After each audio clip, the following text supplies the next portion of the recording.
Aí nós temos aí, em seguida, os sonhos, ou um sonho, né? Relatado lá em Daniel 2:1 ao 49. Você que já leu a história de Daniel aí, você vai se lembrar, né? Não vou entrar em detalhes aqui. Se você não leu, vá lá e leia, né? A gente lembra, inclusive, aqui das circunstâncias que envolvem José nos seus sonhos também. Deus usa esse sonho lá em Daniel. Em Joel, uma peste, né? Você tem aí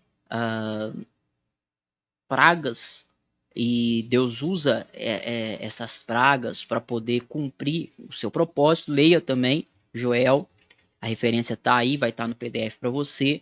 E aqui em Lucas 2, do 1 ao 7, nós temos aí a providência de Deus usando o senso do governo para cumprir o seu propósito. Jesus deveria nascer em Belém, na cidade de Davi, não é? Então, José precisa se alistar, José precisa se apresentar lá para o censo, e aí ele sai lá de Nazaré e ele vai para Belém. E isso faz parte do propósito de Deus, né? Deus usa isso para cumprir o seu propósito. Aí nós vemos aqui o verso 1, parte B, que lemos também já aqui hoje. Jacó identifica que seus filhos estão parados lá com tudo que está acontecendo, né? Eles estão lá nem aí para a fome que eles estão vivendo. Se deixar lá, eles vão morrer de fome sem fazer nada. Então, Jacó, ele dá uma ordem aos seus filhos, né? Uma ordem expressa, para que eles possam, então, 10 dos seus filhos, né? Vão descer ao Egito lá conforme a ordem do seu pai. Aí nós entramos aqui na segunda sessão em que dividimos este capítulo, quando José reconhece seus irmãos lá no Egito. Aí vai do versículo 6 até o versículo 24. Bom, José era governador do Egito, certo? Como nós temos visto aqui, como você sabe. José era uma espécie de primeiro-ministro. José era o homem que vendia alimento para as caravanas de estrangeiros que chegavam ali. Então, José é esse homem, e os irmãos de José estão indo ali exatamente para isso. Esse encontro vai ser inevitável. Esse encontro vai acontecer.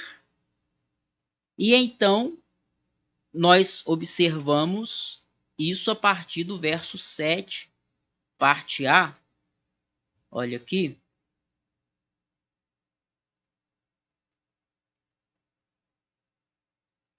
Vendo José seus irmãos, reconheceu-os, porém não se deu a conhecer.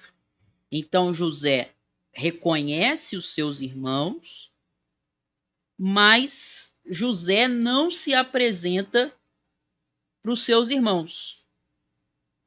Ele não fala quem ele é, né? Então quer dizer, ele sabe que aqueles homens são os irmãos dele, mas os irmãos dele não sabem que ele era José. Olha que interessante. E lhes falou asperamente. Olha, José foi áspero com eles. José foi duro. José não recebeu eles muito bem, não. Lhes falou asperamente. E lhes perguntou: de onde vindes? Vocês vieram de onde? Responderam: da terra de Canaã, para comprar mantimento. Versículo 8. José reconheceu os irmãos, porém eles não o reconheceram, como falei com vocês aqui, né? Então, pessoal, temos aqui algumas coisas a observar, a aprender. Primeiro, como disse, né? José reconheceu os seus irmãos. 22 anos já haviam se passado desde que os irmãos tinham lançado ele na cisterna, né? E depois vendido ele. 22 anos já tinham passado. Então, eles não vão conseguir reconhecer José, mesmo porque José ele está com trajes nobres. A gente viu isso na última aula para quem acompanhou aí. Ele estava com vestes da nobreza, não é? Ele estava vestido como um egípcio.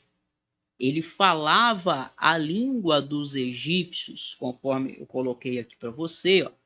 Ele estava trajado com vestes nobres, não é? Ele falava a língua egípcia.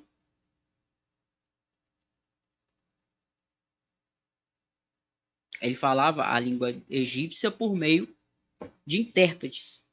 Então, eles jamais poderiam imaginar que o governador do maior império do mundo era exatamente aquele jovem sonhador que eles jogaram numa cova, né, num buraco, e depois venderam por 20 ciclos de prata. Eles jamais imaginavam isso. Não havia nada de familiar naquela figura de José que permitisse que os seus irmãos o reconhecessem. Em segundo lugar, versículo 7, parte B, que nós lemos aí, José está sendo rude com eles, não é? José não é bonzinho de cara, não. José está sendo rude com eles. Você fala assim, mas por que José está sendo rude com eles? Ele guardou rancor, ele está se vingando? O objetivo de José aqui é pedagógico. A finalidade é pedagógica, né? Ele usa de vários recursos pedagógicos aí para poder levar os seus irmãos ao arrependimento, para poder preparar o coração deles para depois ele revelar quem ele de fato era. E aí eu destaquei aqui para vocês duas frases. Uma é do Walt, que também é um estudioso, um exegeta, um intérprete da Bíblia, né? E ele fala algo muito interessante comentando essa passagem. Ele diz: a tática de José é dura, mas suas emoções são ternas. Ou seja, José está usando uma tática dura, rígida, firme, mas o coração dele está com boas intenções. Ele não está fazendo isso por vingança dos seus irmãos. Ainda o Warren Wiersbe, nós citamos acima também, ele diz algo também muito interessante. Ele fala assim: o arrependimento superficial leva a uma falsa reconciliação. Então, se você tem um relacionamento com alguém, e então essa pessoa ou você se arrepende superficialmente, não, tô arrependido sim, não é? Essa reconciliação vai ser verdadeira? O que você acha? Não vai. Mais cedo ou mais tarde o problema vai acontecer de novo, porque a pessoa não se arrependeu de verdade, não é? Foi só por conveniência. Então, através dessa circunstância, José está buscando provocar nos seus irmãos o arrependimento. Ver se de fato eles se arrependeram, se eles demonstram, se eles evidenciam isso, e a partir do momento que eles demonstrassem um arrependimento profundo, um arrependimento verdadeiro, essa reconciliação também seria profunda e verdadeira, certo? Terceiro ponto aí, que eu coloquei para vocês, vai estar no PDF. José se lembra de seus sonhos, versículo 9, parte A. Vamos lá? Vai aparecer para você agora. Ó. Então se lembrou José dos sonhos que tivera a respeito deles. Certo? Então José, ele se lembra dos sonhos, conforme a gente vê aqui o relato no versículo 9, parte A, né? Quando ele viu seus irmãos prostrados diante dele, ele se lembrou exatamente do primeiro sonho que ele teve, em que os feixes de trigo se curvavam diante do seu feixe. O tema do segundo sonho era o resplendor e a honra que José tinha alcançado. Porém, a lembrança dos sonhos não encheu José de orgulho. Ele podia, né, ter se orgulhado, falar, tá vendo? Agora olha aí quem eu sou. Vocês são quem? Vocês não são ninguém. Não, ele não se encheu de orgulho, ele não se encheu de mágoa, não é? Ao contrário disso, ele tem gratidão pelo caminho que Deus conduziu ele.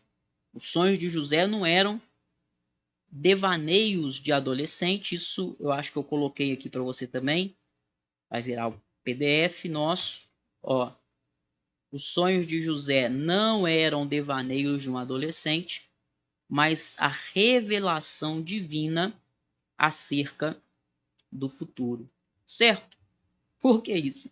Porque tem adolescentes, e é normal, que eles têm muitos devaneios, né? Aqueles sonhos encantados. É a menina que sonha com um príncipe encantado dos seus sonhos vindo no cavalo branco. É o menino que sonha que ele é um jogador de futebol famoso, renomado, reconhecido. Ele tem uma Ferrari, né?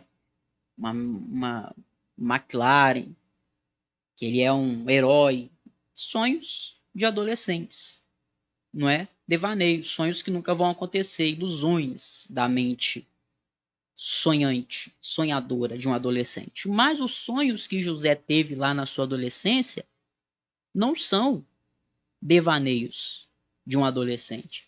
São revelações de Deus acerca do que aconteceria no futuro. E agora esses sonhos estão se cumprindo. Está acontecendo exatamente aquilo que Deus revelou para José por meio de sonho que aconteceria. Quarto ponto. José prova seus irmãos.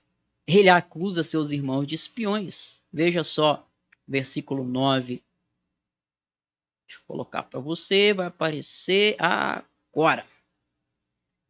Parte B. Vós sois espiões e vieste para ver os pontos fracos da terra. É claro que eles não eram espiões, não é? É claro que José sabia que eles não eram espiões, mas José está provando os seus irmãos, não é? José acusa eles 4 vezes de estarem no Egito debaixo de pretextos. Versículo 9, versículo 12, tá? Marque aí, isso eu não anotei não, mas você pode marcar aí, pôr na sua anotação pessoal. Versículo 14, de novo, ó, sois espiões. E versículo 16, finalzinho aqui, ó, sois espiões. Ele acusa eles 4 vezes. Podia se esperar que exércitos esfaimados buscassem qualquer fraqueza nas fortificações, né, a fim de saquear o trigo armazenado. Então, o que ele está falando assim, ó, não, o Egito aqui, só a gente que tem comida, vocês pertencem ao exército espião e está tentando ver como se infiltrar aqui para roubar o nosso recurso, vocês são espiões. José joga essa daí neles, né, faz essa prova aí. E aí, José vai escutar também a defesa dos seus irmãos. Versículo 10 e 11, eles se defendem, né, ó. Responderam-lhe, não, senhor meu, mas vieram os teus servos para comprar mantimento. A gente não é espião. Nós somos seus servos, meu senhor. Viemos aqui para comprar mantimento. Somos todos filhos de um mesmo homem. A gente não é um exército de soldados que vieram aqui. Nós não somos mercenários. Nós não somos um grupo de elite, né, que se reuniu para uma missão secreta. Não, a gente é irmão. A gente é filho do mesmo homem. Somos homens honestos. Os teus servos não são espiões. Aí José insiste na acusação a seus irmãos, no versículo 12. né? José empareda eles, José acua eles para poder arrancar deles o quê? Informações sobre Benjamim, seu irmão. Ele faz isso para poder ter informações sobre Jacó, seu pai. Ele sabe que uma revelação precoce de si mesmo a seus irmãos poderia ser prejudicial ao processo de restauração. Então, ele sabe que ele vai em algum momento, né, ele precisa se revelar para eles, né? Ele sabe quem eles são, mas eles não sabem que ele é José. Ele vai ter que se revelar em algum momento, né? Mas essa revelação não poderia acontecer agora ainda. Então ele ainda vai sondando, vai provando eles ali, vai tentando tirar informação, né, até o momento certo. E aí a gente vê no versículo 13 a segunda defesa deles.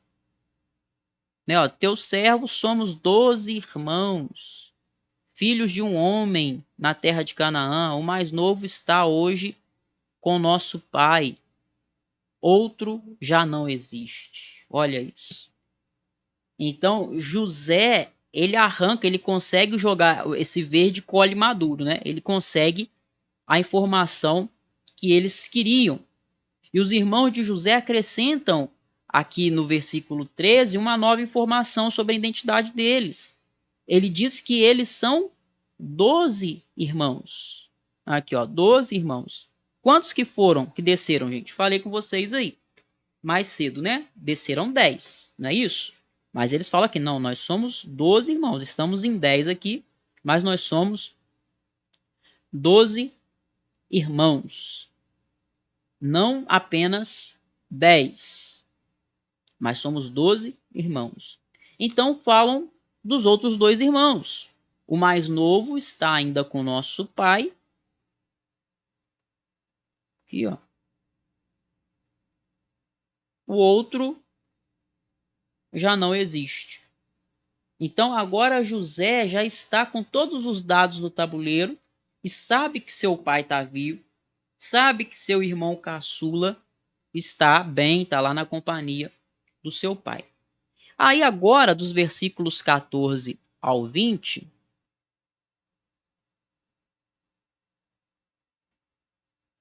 José reafirma a acusação e exige provas, né?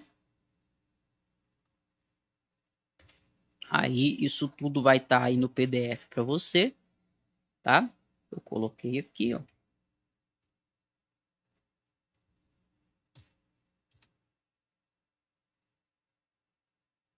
Tudo isso que eu falei aqui, tá? Eu coloquei.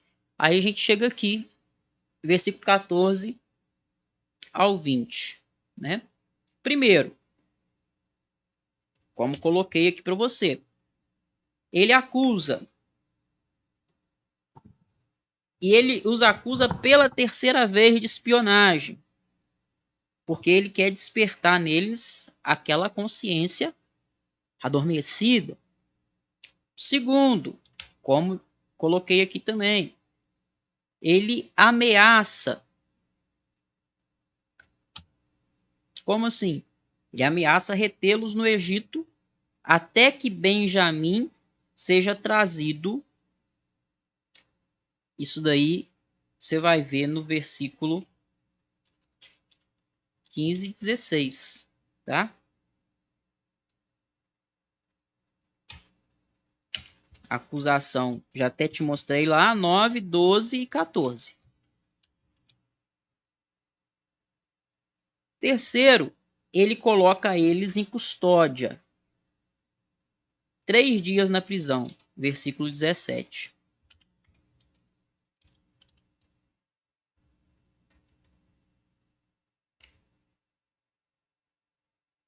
Certo?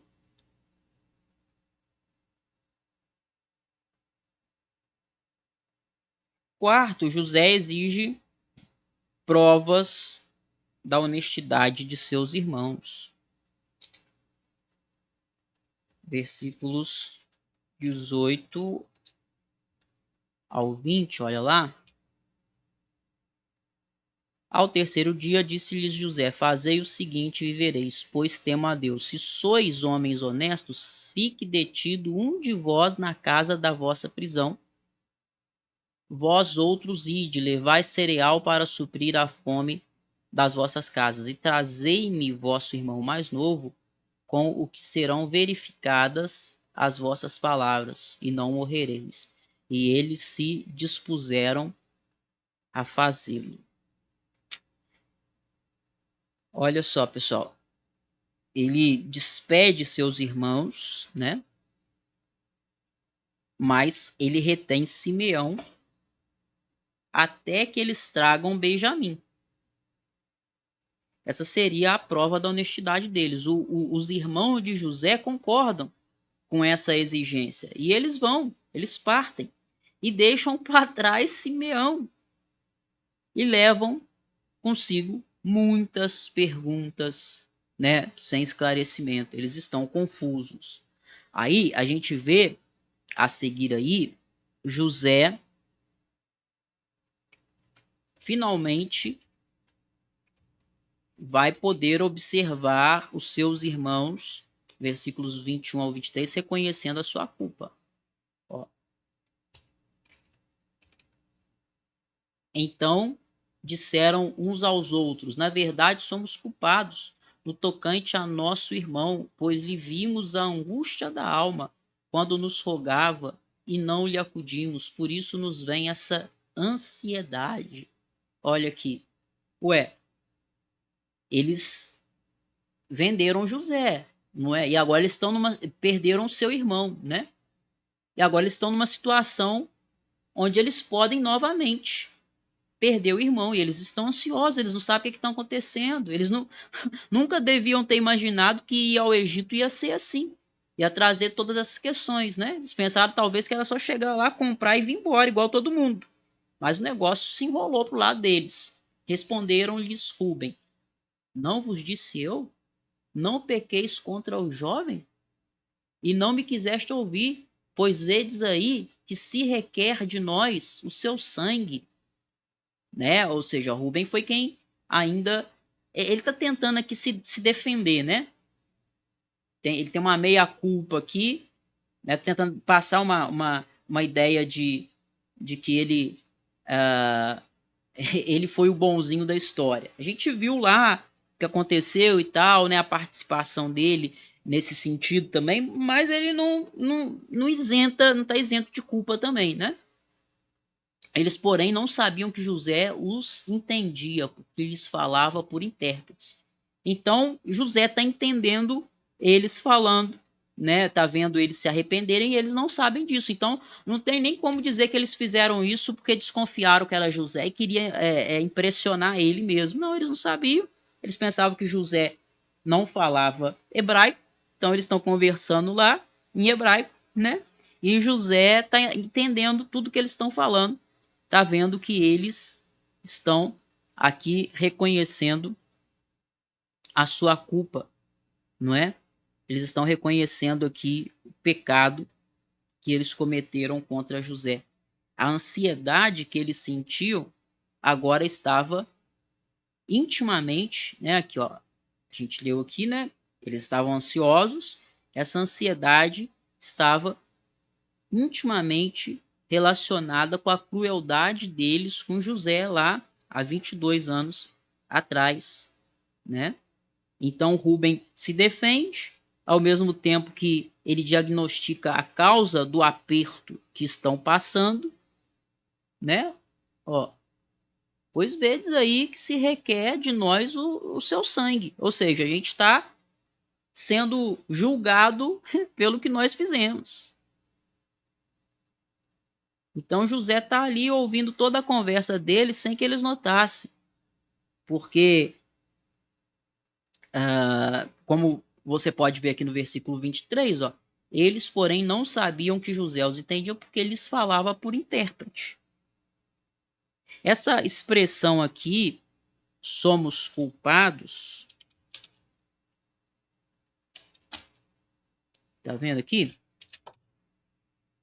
Somos culpados se refere tanto à culpa quanto ao seu castigo, né? Porque os dois elementos são inseparáveis. Na verdade, os irmãos de José estão colhendo o que semearam há 22 anos atrás, né? Então, assim, a voz da consciência está gritando dentro deles, né? A culpa agora está vindo. Então, essa expressão somos culpados se refere tanto à culpa quanto ao castigo, né? Eles estão sentindo culpa e eles veem ele vê, né? Ele coloca essa questão como sendo aí um castigo pelo que eles fizeram. Aí, gente, olha só, no versículo 24, nós lemos que José chora. Olha aqui. E retirando-se deles, ele não faz isso na frente deles, eles não deixam eles verem, né? Chorou. Retirando-se deles, chorou. José está vivendo um momento único na sua vida, né? José está vivendo esse momento de restauração. É tudo o que ele queria. Era ver esse arrependimento nos irmãos para que ele pudesse para que ele pudesse ter certeza que essa restauração seria verdadeira, essa restauração do relacionamento. Porque imagina se eles ainda continuam achando que o que fizeram foi bom depois de tudo isso, né? Imagina só, José, pelo caráter que ele tinha, o homem de Deus que ele era, é muito provável que ele não fosse fazer nada contra eles, mesmo que eles não tivessem se arrependido. Mas, como que ele ia poder restaurar a comunhão com eles? Não seria uma restauração verdadeira, né? Eles estariam fazendo isso só por interesse. Mas quando ele vê que eles se arrependeram de verdade, ele chora. Ele sai do ambiente para não comprometer o processo que ele adotou, né? E ele chora sozinho. Essa é a primeira das 6 ocasiões que José chorou nessa sucessão de acontecimentos. Ele vai chorar novamente quando ele vê Benjamim. A gente vai estudar isso no capítulo 43. Quando ele revelou sua identidade aos irmãos, a gente vai ver isso lá no capítulo 45. Quando ele se encontrou com o pai no Egito, a gente vai ver isso lá no capítulo 46. Quando o pai dele morreu, veremos no capítulo 50. E ele chora quando garantiu aos seus irmãos que haviam sido perdoados de todo o coração. Capítulo 50, verso 17. Então, esses acontecimentos nos ensinam que uma boa prova do caráter de uma pessoa é observar o que leva ela a chorar. Certo? Entendeu isso? Entendeu? Vou repetir aqui, olha, uma boa prova do caráter de uma pessoa é observar o que leva ela a chorar. Existem pessoas que choram porque perderam dinheiro. Existem pessoas que choram porque não puderam levar uma boa vantagem. Existem pessoas que choram porque não pode ter o que o outro quer ter. O que o outro tem, né? E ele quer ter e não consegue. Tem pessoas que choram por ver o sucesso alheio. Agora, existem pessoas, como José, que choram por motivos nobres. Existem motivos, existem causas que devem nos levar ao pranto de verdade. Então, a causa que faz um homem chorar, a causa que faz uma mulher chorar, muitas das vezes revela quem ele realmente é, quem ela realmente é. Muitas das vezes revela o seu caráter. E aí a gente vai aqui, então, para a próxima sessão aí, que é a última sessão, mas ela está dividida, coloquei aqui para você, em 6 pontos, né? Que é quando os irmãos de José voltam a Canaã, versículo 25 ao 38. Deixa eu colocar o texto aqui para você. Foi.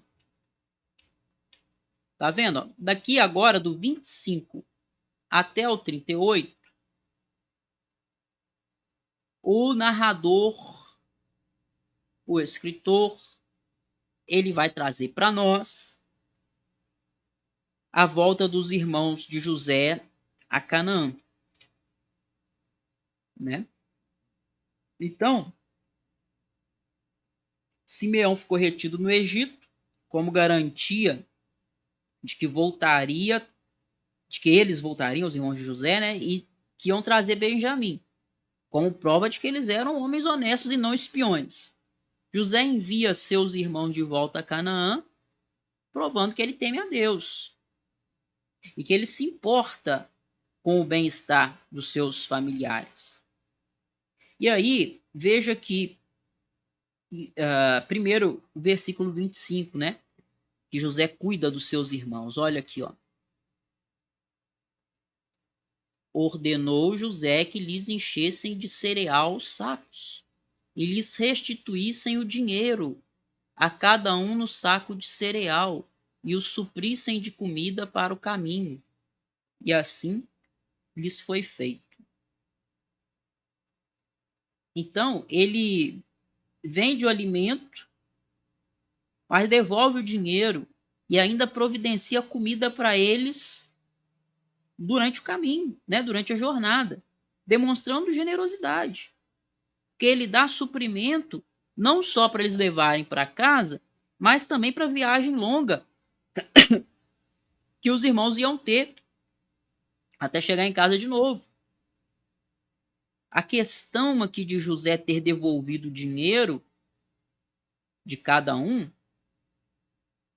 tem estudiosos que interpretam de uma forma, entendem de um jeito, outros ainda de outra forma, né? Alguns entendem que o motivo de José é punitivo, né? Ele faz isso como uma forma de punição.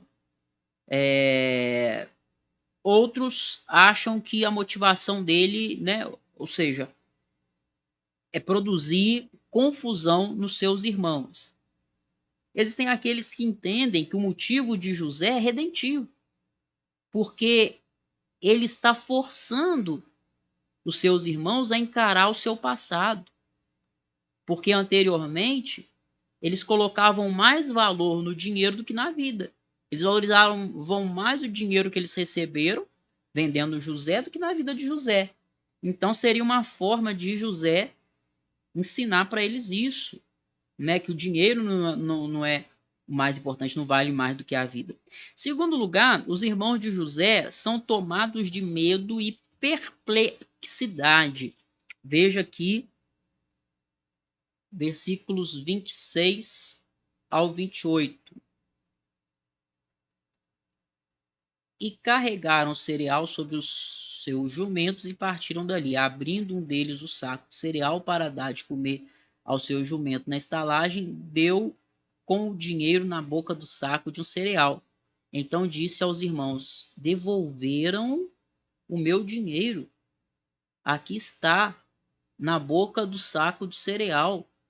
Desfaleceu-lhes o coração e, atemorizados, entreolhavam-se, dizendo: que é isso que Deus nos fez? Eles estão com medo, os filhos de Jacó estão com medo do que está acontecendo. Eles não entendem nada. Eles fazem uma parada estratégica ali numa estalagem para poder alimentar os animais de carga, e um dos irmãos percebe que o dinheiro tinha sido devolvido. Tendo em vista que eles foram acusados de serem espiões, agora caía sobre eles a acusação de ladrões. Olha só. Então eles ficam com medo, porque além de terem sido acusados de espião, imagina se eles são acusados de serem ladrões também, coisa que eles não eram. Não é? Coisa que eles não eram, mas como é que eles iam explicar essa situação? Então o coração deles ficou desfalecido. Como a gente leu aí no texto, ainda está grifado aí para você. O coração deles ficou desfalecido. Eles ficaram preocupados. Eles perguntam: o que é isso? que Deus nos fez. Essa é a primeira vez que os irmãos fazem menção a Deus, se você observar. A consciência deles está atormentada. Deus está trabalhando neles por intermédio dessa circunstância. Agora, eles veem Deus em ação por trás do seu crime, né? Como o versículo 21 e 22 nos mostram. Sendo assim, para darem uma prova da sua honestidade, ao retornarem à segunda viagem, eles relataram o fato e levaram de volta o dinheiro. A gente vai ver isso no próximo capítulo, no capítulo 43, tá bom? Terceiro lugar, os irmãos de José relatam a experiência deles no Egito. Se você ver aqui, versículo 29 ao 35, né?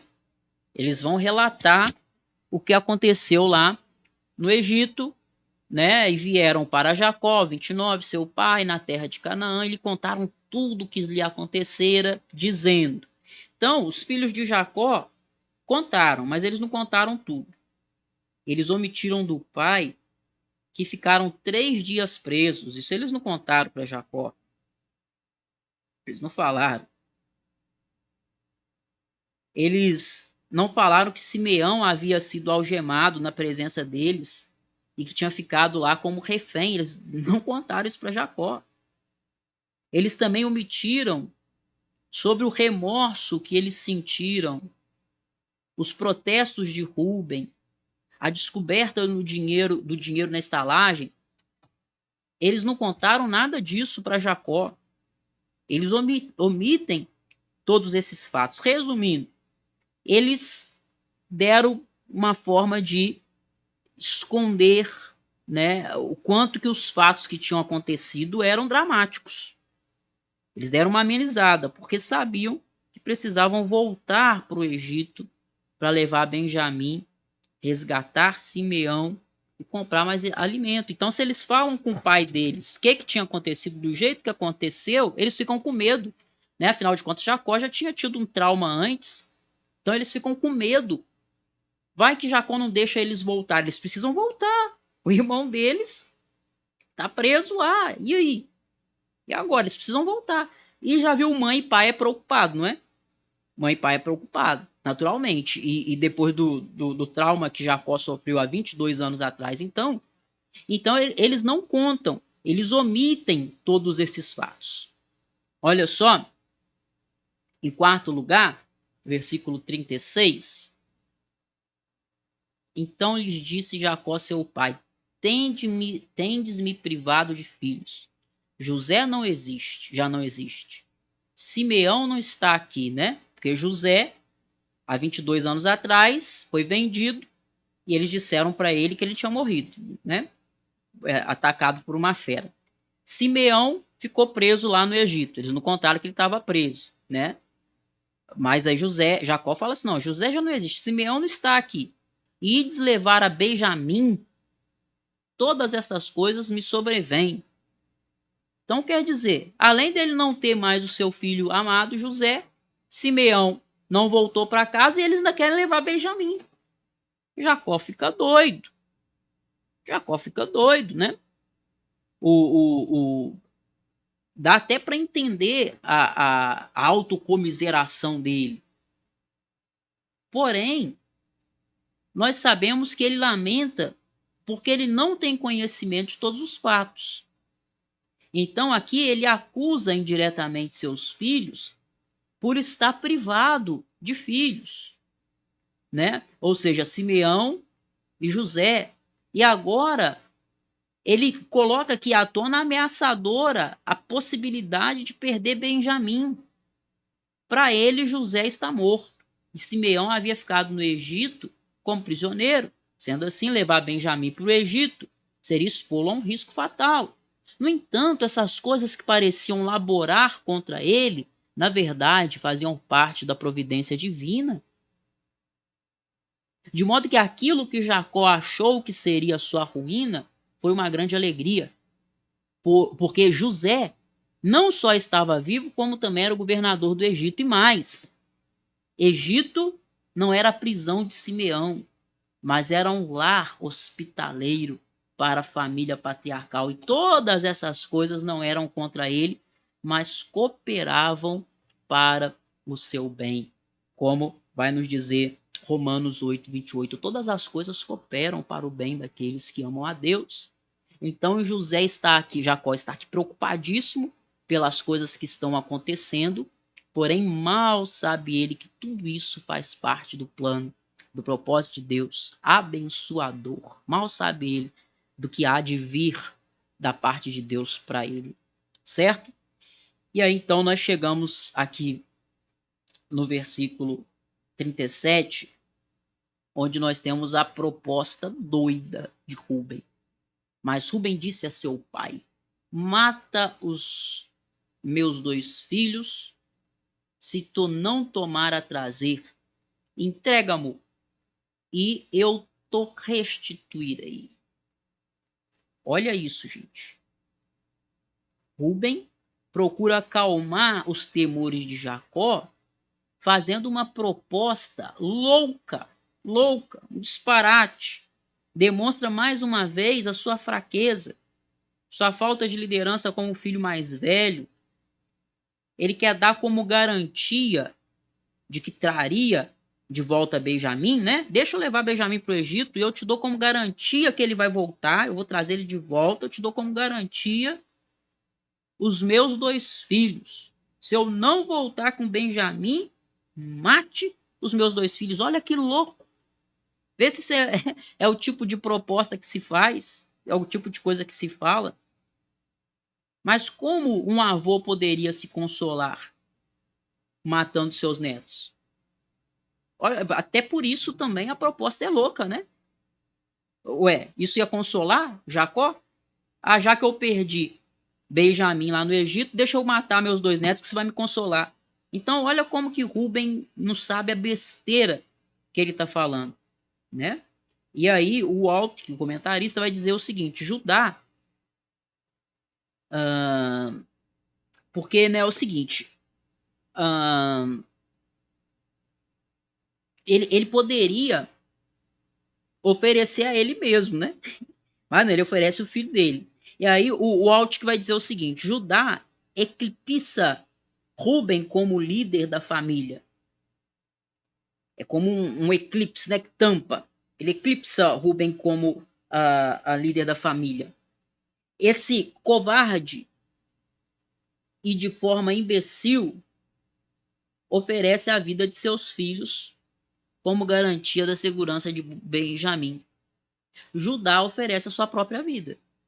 Se você for ver lá no capítulo 43, do verso 1 ao 14. Então, Judá se demonstra muito mais liderante do que Rubem. Judá se demonstra muito mais sábio do que Rubem, né? Rubem é louco, não sabe o que ele está falando. E aí, pessoal, em sexto e último lugar, o versículo 38, nós temos a decisão resoluta de Jacó. Ele, porém, disse: meu filho não descerá convosco, seu irmão é morto. E ele ficou só. O irmão morto que ele está falando é José, né? Que ele pensa que José morreu. Se lhe sucede algum desastre no caminho por onde fordes, fareis descer minhas cãs com tristeza à sepultura. Então Jacó repudia a proposta louca, a proposta absurda de Rubem, a proposta insensata, incabível. E ele fala: não, meu filho não vai descer não, de jeito nenhum. Um já morreu. Imagina acontece um desastre com ele também no caminho. Como é que eu vou morrer? Né? Eu vou morrer com uma tristeza mais profunda ainda do que já tive perdendo José. Tá certo? Pessoal, então é isso. Nossa aula de hoje vai ficando por aqui. Não se esqueça, o link está aqui na descrição desse vídeo, tá? Ou também você pode ir lá no meu Instagram, Elbert Souza, tá? Com É Elbert Souza com 2 Hs no início aqui, ó. Tá tudo aqui no PDF que a gente estudou hoje. No Instagram. Elbert Souza. Você pode ir lá no meu Instagram, por aqui, né? Procurar lá no Instagram, se você ainda não é meu seguidor, né? Ó, Elbert Souza, tudo junto, né? Se digitar Elbert Souza, você vai ver minha foto lá, você vai me reconhecer. Você precisa ou ir lá no Instagram depois, né? Ou clicar no link aqui, da forma que você quiser, mas você precisa comentar o último post lá, que é o post dessa aula aqui, falando dessa aula, para eu poder liberar o PDF para você. De tarde eu tentei mandar para vocês até antes da aula, mas muito poucas pessoas comentaram. Então, se não comentar, não tem PDF, tá bom? Comentem lá o que vocês aprenderam nessa aula de hoje. E assim que tiver número bom de comentários lá, eu libero o PDF completo para vocês no grupo. Se não tiver, infelizmente, não vai ter PDF. Então não perca tempo. Vá lá e comente. Link também está aqui na descrição do vídeo aí para o Manual da Teologia, que é um curso de introdução à teologia. Para você que quer dar o primeiro passo, eu fiz um curso para te ajudar. Um grande abraço, que Deus abençoe você. Segunda-feira nós temos aula normalmente, tá? Segunda-feira é dia 27, nós temos aula normalmente. Eu aguardo você aqui. Vamos entrar aí no capítulo 43, né? Quando os irmãos de José vão voltar ao Egito. Vamos continuar a história aqui e aí vamos continuar o nosso estudo. Bacana como tem sido aqui. Certo? Um grande abraço a todos vocês, que Deus abençoe e eu vou indo nessa. Vocês tenham aí um excelente final de semana, né? Um Natal abençoado, que seja um momento para você passar aí com seus entes queridos, né? Não se esquecendo, obviamente, de tirar um tempinho para poder estudar a Bíblia. Assista as nossas aulas aqui. A aula de segunda-feira vai sair do ar. Se você não assistiu ainda, assista, tá bom? Se você quiser, assista essa aula de novo, porque daqui a pouco ela também vai sair do ar. Um grande abraço, que Deus abençoe você e eu fui!